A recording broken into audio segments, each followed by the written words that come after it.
So a lot of people are criticizing Jayson Tatum tonight with his comments after the game. He did struggle for the majority of the game, but of course he made up for it at the end.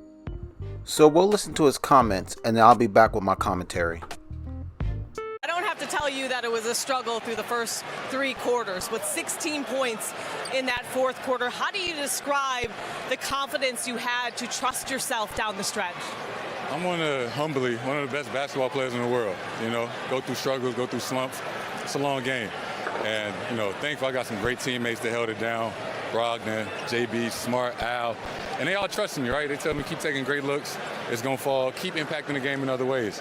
And all that mattered was we won this game, right? Give ourselves another chance, come back home, for Game 7.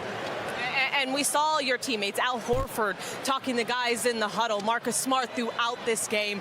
Can you just describe the resiliency of this group, specifically in that fourth quarter?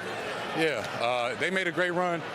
And, we just talked about it in the fourth quarter. It's 12 minutes. Our season is on the line. Everybody knew what was on the line, what we had to do. And we said all the time, find a way. Whatever that way is, it may be different any given night, but we figured it out tonight. Back to Boston for Game 7, a similar script to last year's in the semis. What do you need to stress to win this series? Defense. We held them to 86 points, which is tough. But, that's what we got to hang our hat on. Shots will fall, they'll figure itself out. We got to defend at a high level. And it's Game 7. It doesn't get any better than that.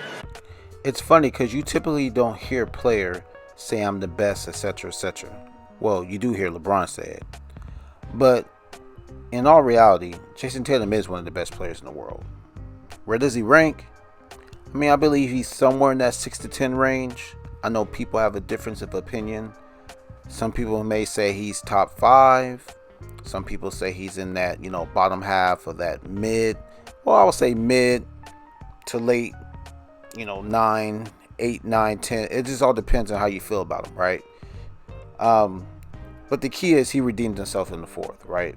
With those 16 big points and those clutch threes back to back. Because obviously at the beginning of the game, man, I would say the first half, 0 for 10 with just 1 point, that's just plain nasty. That's bad. You look for your stars to come through, play big throughout the whole game. Now, granted, Philly collapsed at the end. Tatum, being the star that he is, took over and did what he was supposed to do. And what he did at the end totally made up for, the struggles that he had at the beginning of the game. Now you got Game 7 in Boston. I like Boston's chances to win this game now. Philly, that's just another collapse. And this is going to be on Doc, sadly, because you had a 3-2 lead in this series. You had this game, you had a commanding lead in this game. You had this game comfortably in your in the wraps. But now you get in this situation where you let this game go.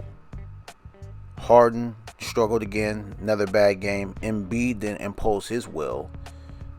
Now you're talking about Game 7 in Boston. I really don't see how Philly can pull this out. But, Philly did win, on Boston's home floor in Game 5? So, I guess anything's possible. But as of right now, I don't know.